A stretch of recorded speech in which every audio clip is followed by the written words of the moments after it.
Mauro Cid fez depósitos em dinheiro vivo para Michele Bolsonaro, diz Polícia Federal.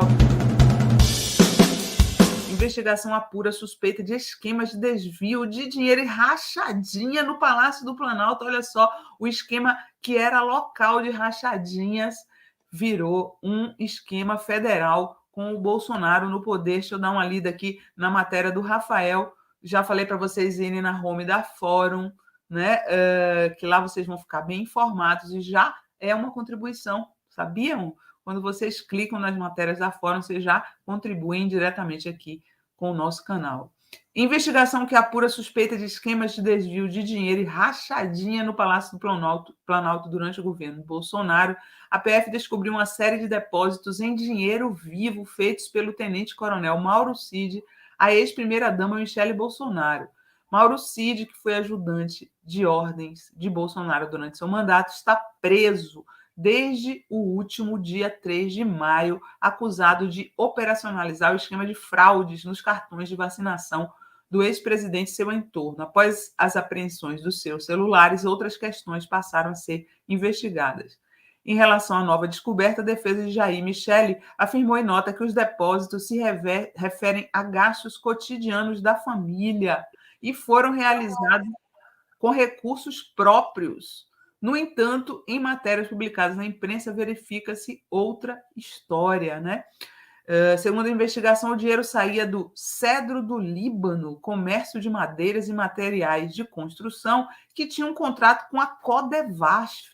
Que confusão, hein? Quer dizer, a Polícia Federal descobriu transações suspeitas entre um militar, Luiz Marcos dos Reis, e a ex-primeira-dama Michele.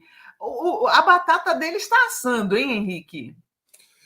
Sinara, e assim, o lobo ele perde o pelo, mas não perde o hábito, né? Se você observar, eu peço até para que a nossa audiência faça essa recapitulação.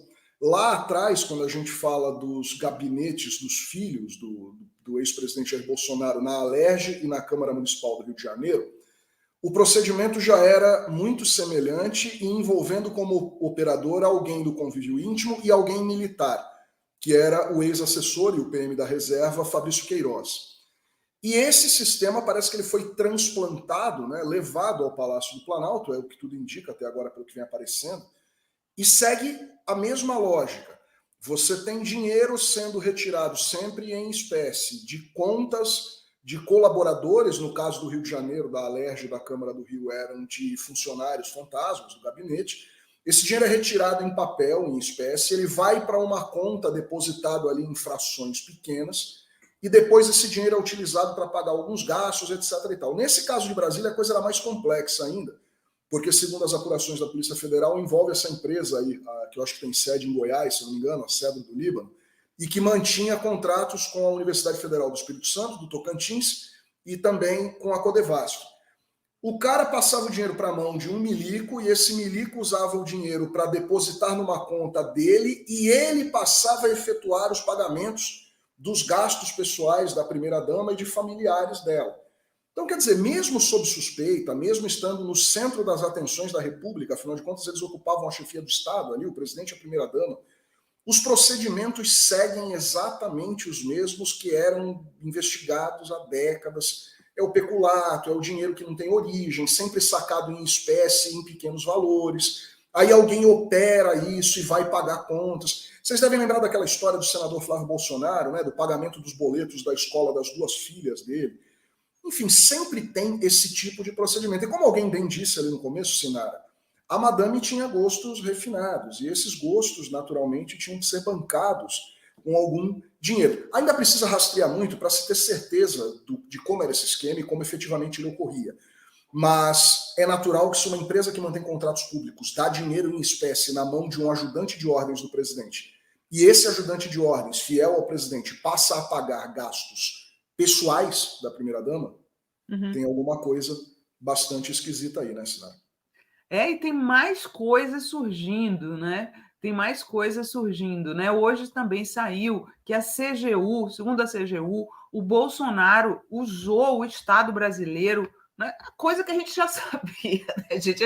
Essas notícias parecem dão até um déjà vu na cabeça da gente, porque a gente desconfiava, né, que o Bolsonaro tinha usado o Estado brasileiro com fins eleitorais. Ele quis usar a máquina pública para se reeleger e nem assim ele conseguiu, né?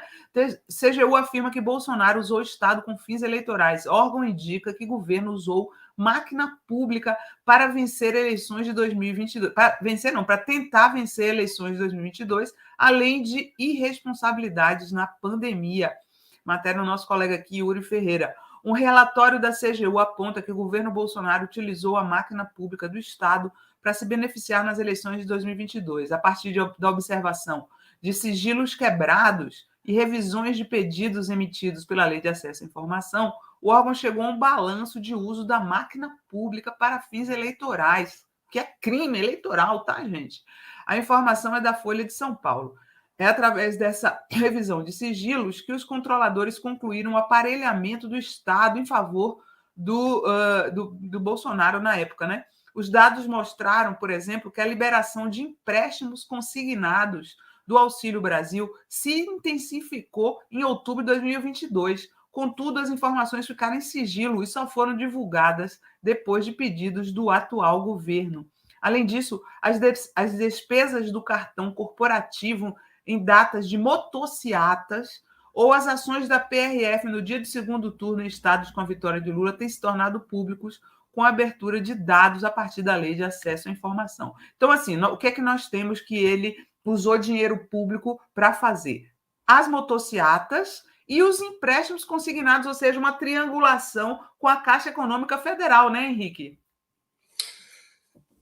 Isso aí, né, Sinara, é aquilo, falar aqui, enfim, tergiversar sobre o óbvio. Todo mundo já sabia o que ele vinha fazendo, agora o que a gente sabe é que a Controladoria Geral da União mantinha documentos que monitoravam esses gastos e que agora se tornaram públicos em decorrência de um pedido do atual governo. E também eu acho que a situação era complicada quando ele ainda estava no cargo, e por ser chefe de Estado, ele gozava de algumas prerrogativas, então seria muito difícil tentar responsabilizá-lo naquele momento. Só que a Justiça Eleitoral podia ter evitado isso, né? O TSE poderia perfeitamente ter evitado isso aí. É uma vergonha, né? Ele reunia aquelas multidões de arruaceiros ali com motociatas, pagava aquilo tudo com cartão corporativo. A gente não pode esquecer daquelas denúncias, que inclusive a Fórum trouxe várias delas com exclusividade, e outras de outros veículos, de que ele pagava aquelas refeições lá de 70 mil reais para meia dúzia de assessores em padarias, em lugares remotos do país. Enfim, isso aí vai além ainda de abuso de poder econômico aí com intenções e objetivos eleitorais. E agora tudo isso começa a vir à tona. O próprio esquema, eu acho que está nessa denúncia também, Senado da CGU, o quanto ele gastou orientando a Polícia Rodoviária Federal a fazer aquelas operações complexas de bloqueios, né, na malha rodoviária federal no Nordeste, sobretudo, para tentar atrapalhar ali os eleitores do Lula que se dirigiam até as zonas eleitorais no dia da eleição, no primeiro e no segundo turno, sobretudo. Ele agiu dessa maneira. Agora veio à tona aquilo que a gente já sabia, era óbvio, mas agora a gente sabe que a CGU monitorava isso, que são esses gastos aí. E o pior de tudo é que ele perdeu. Isso é que é o mais incrível. Ele cometeu esse abuso astronômico e ele conseguiu perder a eleição. Incrível, né? É o cúmulo da incompetência, né? O cara é incompetente até para usar a máquina pública para tentar se reeleger, né? Eu acho que as pessoas foram vendo que o Bolsonaro não dava para continuar, né, Henrique? Tem um lance parecido, eu vejo muito, eu tenho alguns amigos, né, e amigos de amigos que vivem nos Estados Unidos e já estavam lá naquele período em que o Donald Trump perdeu para o Biden a reeleição. E, em alguma medida, há uma semelhança com o que ocorreu no cenário brasileiro. Claro, o modelo eleitoral lá é diferente, a somatória não é direta, o voto não é obrigatório, enfim. Tem a questão do peso dos colégios eleitorais. Mas o que se percebeu no Brasil, e a gente nota isso hoje, inclusive, com algumas pessoas que já começaram logo cedo a criticar o governo Lula, e assim, elas estão no direito delas, elas vivem numa democracia agora assegurada pelo novo governo, e elas podem criticar. Mas houve um lance que é assim, Sinara, para algumas pessoas que, inclusive, não iam com os cornos do PT ou do Lula, a coisa atingiu um nível de não aceitação que era absurdo, né? O Bolsonaro, ele vandalizava o Estado brasileiro. E vandalizar é uma coisa muito grave, né? Ele era um arruaceiro institucional, assim, e as pessoas resolveram se livrar disso. E agora vem documentos como esse da CGU aí confirmar que juridicamente, judicialmente, Ele era realmente um vândalo da República, um homem que utilizava os cofres públicos para fazer. Ele se achava uma espécie de um faraó de plantão ali e ele usava aquilo para o culto da imagem dele, não respeitava nada, né? É verdade, é verdade. Ele achava que era dono, né? O patrimonialismo ali atingiu o seu auge, né? Eles achavam que eram donos daquilo ali. Ele falava minha Polícia Federal, né?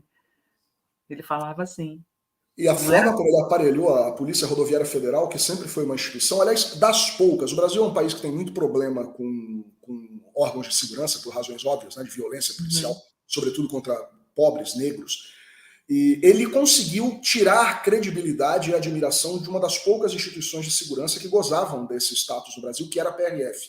Sempre foram vistos como cidadãos e servidores extremamente técnicos, muito escolarizados e instruídos, que agiam com cortesia com as pessoas, na imensa maioria das vezes, e que fiscalizavam justamente problemas históricos no Brasil, como gente conduzindo alcoolizado, narcotráfico nas estradas, né, internacional, drogas que vinham da Bolívia, do Paraguai, armas.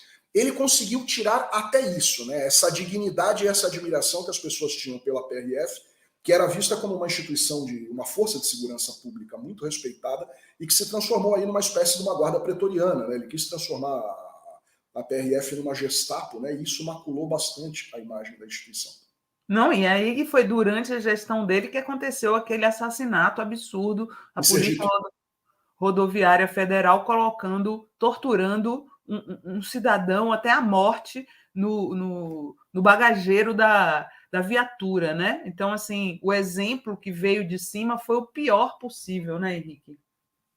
E aquele caso foi em Sergipe, né, que ocorreu aquilo circulou o mundo, né, virou charge em jornais na Europa, nos Estados Unidos, na Ásia, enfim, nas mais variadas democracias, uma polícia que era profundamente técnica e que gozava de um status de credibilidade muito grande entre a população, passou a ser usada para operações no Rio de Janeiro contra o tráfico no morro, como se o morro ficasse dentro de uma rodovia federal.